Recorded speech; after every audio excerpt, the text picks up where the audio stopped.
it's Jen with Astro Astrology. Welcome back to the channel. Today we are talking about the new moon that is taking place on December 12th. It is in the sign of Sagittarius at 20 degrees 40 minutes Sagittarius. And this will be happening at 6:32 p.m. here Eastern Standard Time and 11:32 Universal Time. So, what is this all about?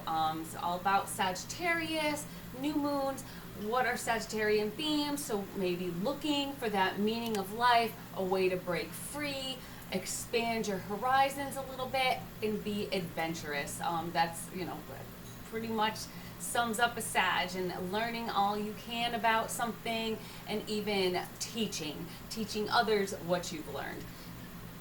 So what other aspects are going to be going on that day that's going to make this new moon in Sag different from last year's new moon in Sag and the year before that? 'Cause this happens every year, but what makes this different is all the different aspects that are going to be happening around it.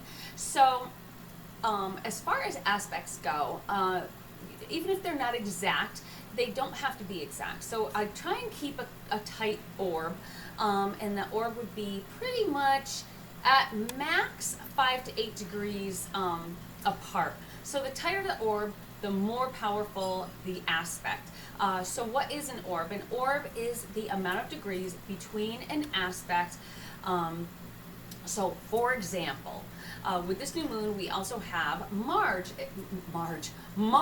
in Sagittarius. So we have the new moon happening here, the sun's in front, blocking the moon, but then we have Mars, and that is in a conjunction. Now the conjunction's not exact because the new moon is at 20 degrees and Mars is at 13. So this is a 7-degree orb.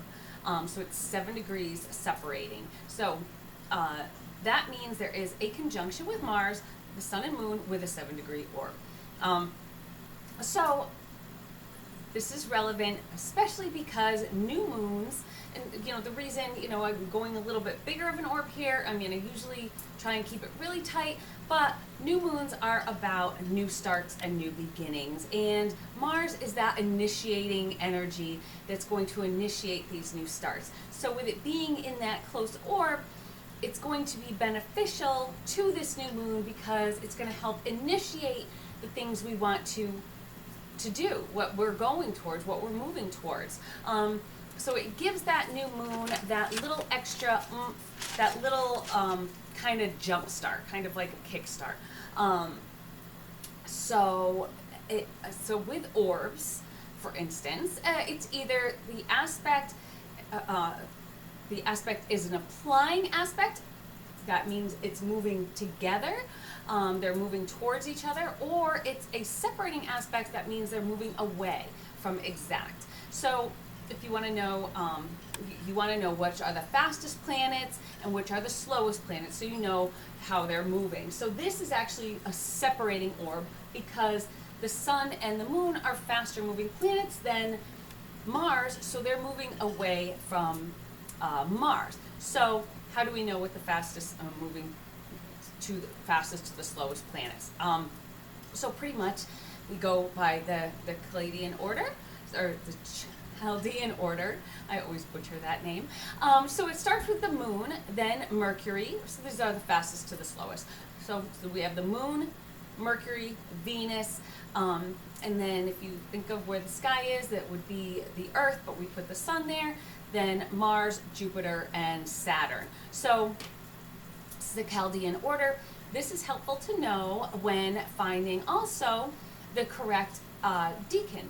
Also, it's good with the number cards in tarot. So if you're doing tarot and you're looking to kind of easily memorize the cards and know what each card kind of symbolizes, for instance, the 2, 3, and 4 of Wands. So Wands are ruled by,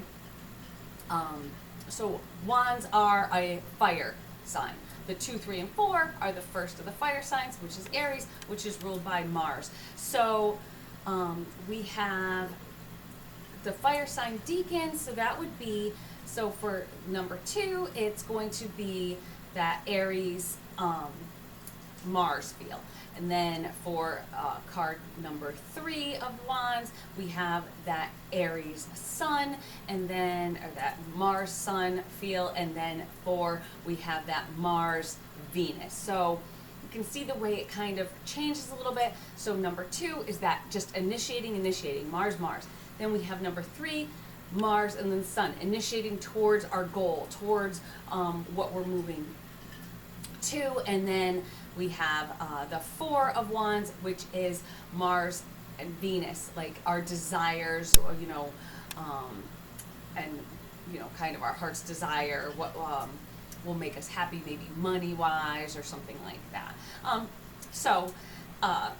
Getting a bit off topic there, but so that's kind of the deacons. That's kind of how you can see which planet is moving faster, so you can easily know if it's an applying or separating, or applying aspect or separating aspect. So now we have this new moon in a separating aspect from Mars. So the moon is moving forward with that propulsion, kind of propelling off Mars. So kind of getting going. You might feel that motivation.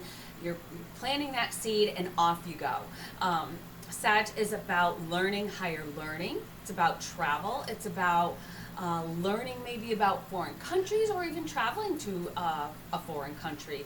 It can also be about like a religious journey, for instance, like an inner religious journey, a spiritual journey, or even an actual mission, like you know, going somewhere and actually going on a religious retreat. And even it could be meeting someone from another country, or, you know, maybe starting to date somebody from another country. So we'll go through the signs and houses later in this video and see how it may look for you. But just to kind of sum up what else is going on in the chart. So the mutable signs, especially Sagittariuses, will feel this the most. The moon is also in a flying opposition with the North Node. So moon's up here. I don't have it on the screen because it's hidden. It's a new moon, but it's in opposition to the North Node, and it's kind of hard to tell. But so it's applying. So it's going towards it. So going after your goals, do what you feel you're destined for. Now you can really get there. Higher learning, more intense study, and going towards a different country, and actually. So it's moving towards that. It's actually in a trine with that. So I don't know where I got opposition, but so the ruler of Sagittarius is Jupiter.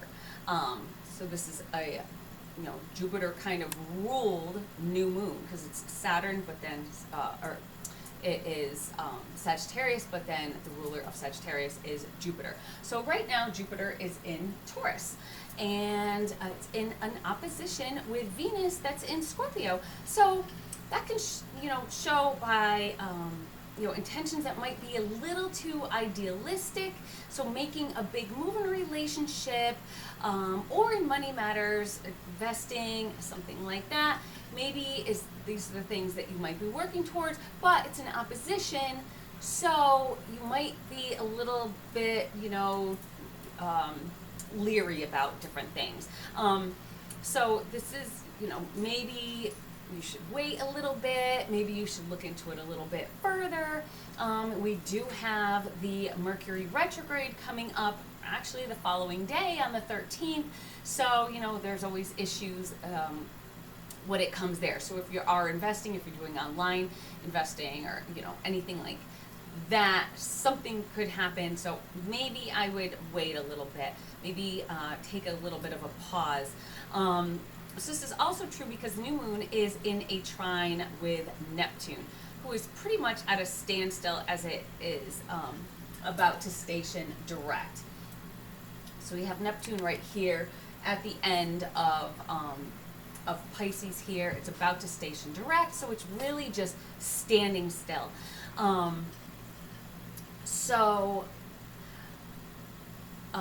And it's going to station direct on the 6th. So Neptune has us kind of thinking Is the grass greener on the other side? Is everything just coming up roses? But reality can be really foggy when you're trying to kind of sort things out.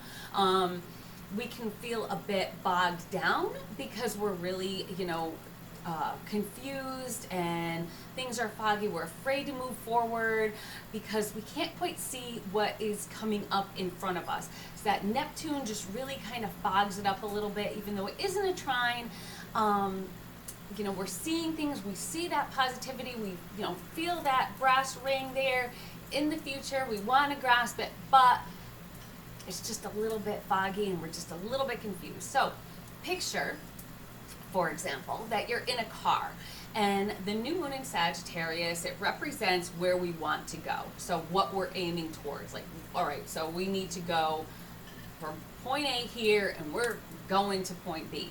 And, this is Sagittarius, all about, moving trips, short trips, long trips, taking that journey, moving forward with our journey. So you're in the car, you're pushing us forward. How are we getting pushed forward? It's that Mars conjunction that's giving that acceleration, pushing us forward. But that square with Neptune is really kind of foggy. So we can't really see where we're going, and we kind of just creep ahead slowly instead. You put the high beams on and you just get that right back in your head, So that ruler Jupiter in Taurus is that slow and steady. So Jupiter just kind of keeps us moving forward, slow and steady, but being trepidatious so that we're not, getting out of control. So we move forward with these ideas. Jupiter trining Mercury and Capricorn, our ideas are big. They're well thought out. The groundwork is there, the structures are there, because we have Capricorn. So Mercury that's in Capricorn is, giving us that foundation that we need. But Mercury is kind of also coming to that standstill because it's about to turn retrograde the next day. So we're really not, this whole new moon is really not moving forward much at all. It's kind of, a really slow, bogged down kind of feeling. It can be a little bit scary and can be a little bit uncertain. So the new moon is also in a trine with Chiron, so painful past issues actually may help us on this journey. So the journey is to maybe the journey is to heal from these past issues that are bringing this mental fog, that are bringing this kind of trepidation, this kind of delay and nervousness. So how will this work out for you? Well, if you're in a mutable sign, this is going to be especially significant.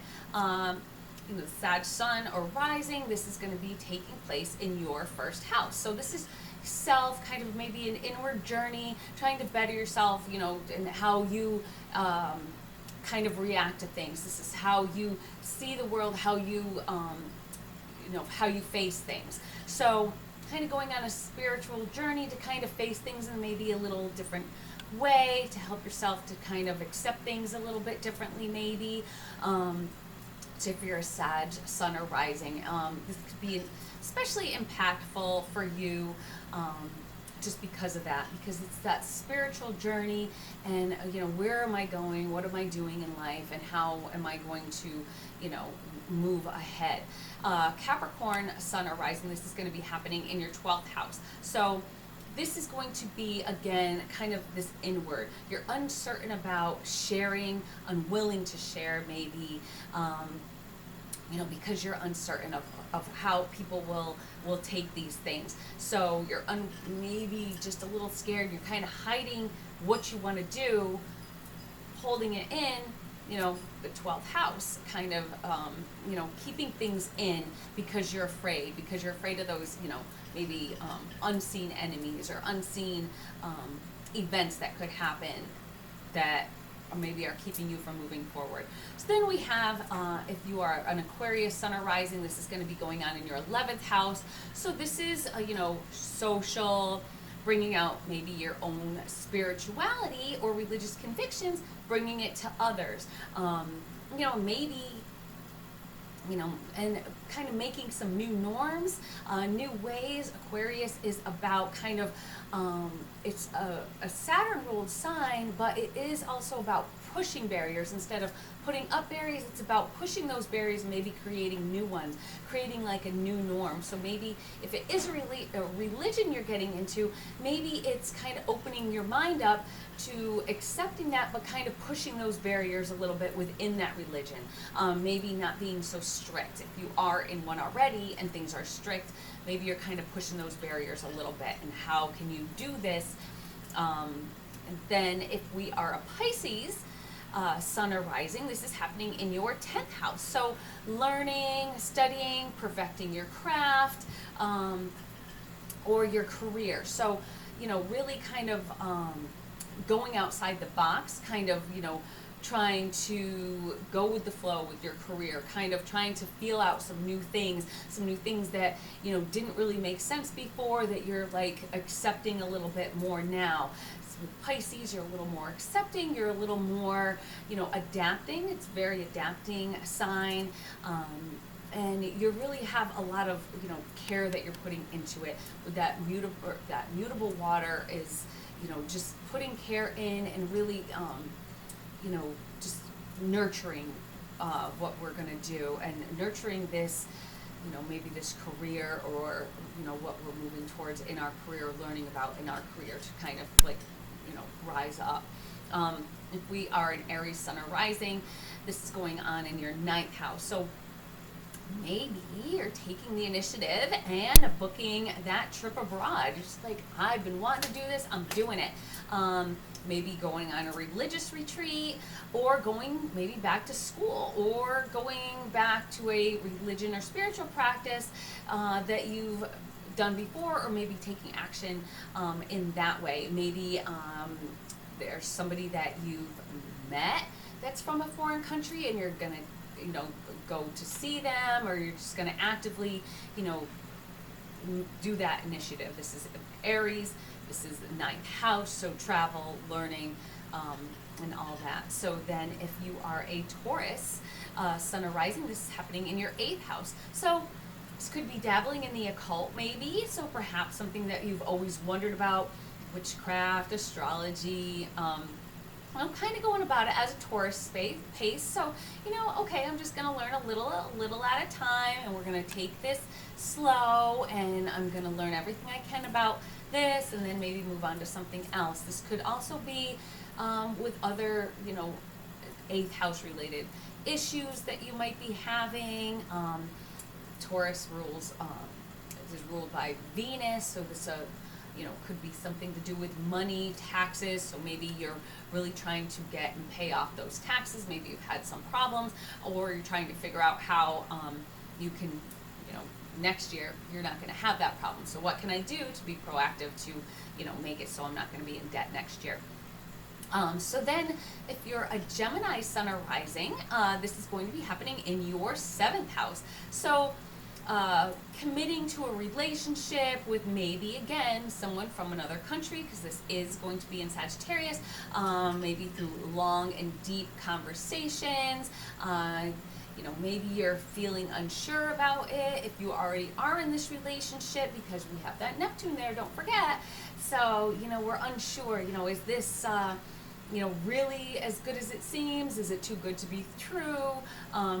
Gives me a lot of those, this is Gemini. So you're learning all you can, trying to get all the knowledge you can so you don't get catfish. It's, could be fearing that catfishing thing. Really 90 Day Fiance kind of vibe going on with that one. Then if you're a Cancer sun or rising, this is going to be taking place in your 6th house. The 6th house is about everyday work routine. This could be about your pets even. It could be, so maybe you're thinking about, adding a pet, but you're nervous about it. So maybe you're thinking about adding some prayer motivate meditation, you know, use your gut to tell you, you know, how to move forward with this. This is Cancer. This is, you know, our intuition. This is very moon related. So, you know, maybe it's something with work that's been going on that you're trying to maybe fix or relearn about, you know, or maybe you're going to start traveling for work. Who knows? Maybe you're going to, you know, if you've been working from home, maybe you're going to start going back to work in the office. So then if you are Leo, Sun or Rising, this is going to be going on in your 5th house. So 5th house, that's dating, children. So maybe you're starting a new relationship, maybe again with someone from another country or someone from abroad. Maybe you're feeling a little bit misled, and then maybe you're unsure about that. Maybe if you are in a relationship, you are talking about having children, and you're scared. Maybe you're unsure about that. You know, how am I gonna, you know, afford this, and am I gonna be a good parent, and, you know, blah blah blah. So that would be Leo in the 5th. So then we have Virgo will be happening in your 4th house. So learning about your ancestry maybe. So 4th house is about house and home, your ancestry, your upbringing. So perhaps you know, something comes up that you find out that's confusing, that maybe you're unsure about, something that I didn't know that, and so, you know, maybe I want to look into it a little bit further. Maybe this kind of opens up that little, you know, Pandora's box, and you're going to look into it and see some things about your history. Who knows? And then if you are a Libra, Sun or Rising, this new moon is going to be taking place in your 3rd house. So this could be, maybe you're thinking about taking some shorter trips, getting to know your neighbors better, or your siblings, maybe reconnecting with them. Maybe neighbors that you previously weren't, you know, in a very good place with, that maybe you want to get to know a little better. Maybe you thought you knew something, but you didn't really know something. Maybe you have that kind of gossipy, you know, neighborhood that's going on, and, you know, there's somebody that was kind of, you know, maybe that person that everyone talked about. Maybe they were shut in. Maybe you just need to go visit and open kind of your heart to them a little, get to know them on a little deeper level. Even if you're taking shorter trips, you know, be careful that, you know, with Mercury going retrograde the next day, we want to be careful that we're not getting lost, that we have things planned out. We want to make sure that our car is, you know, if we're taking this by car, that your car is in working order. So, you know, make sure your oil's been changed, make sure all your tires are good, your lubricants, whatever, are all topped off. So just kind of watch those, because you know what's coming up. And then Scorpio, this will take place in your 2nd house. So Scorpio, Sun or Rising. So looking into how to invest, maybe how to invest your money. Maybe you're confused about, you know, your current investments, wanting to explore different options, to learn a little bit more about the different things that you might be spending your money on. Okay, you know, maybe looking into things a little bit better. If you're, you know, shopping online and you know, always, if you get things and they're not exactly right, you want to look into it a little bit deeper. Scorpio is about getting to know things a little bit deeper. Maybe look into the seller a little bit more and kind of, you know, get down to the nitty-gritty. So that is about it. That wraps it up for this new moon that's coming up in Sagittarius. So good luck with whatever it is you are striving for, and stay tuned to the next video, which is going to be about that Mercury retrograde that's coming up the next day. So whatever you are starting, keep that in mind. Things aren't really going to just power through. So this could be one of those new moons that are just kind of like, you're going to fizzle out. Unless you really just stick to it, and maybe put a lot of that off until Mercury starts going direct on January 2nd. So make sure you hit the subscribe button so that you can see when that video pops up and get notified. So you'll just get the notification for it. So Mercury retrograde coming up next and new moon. So I hope y'all have a great week. I will see you soon. Bye bye.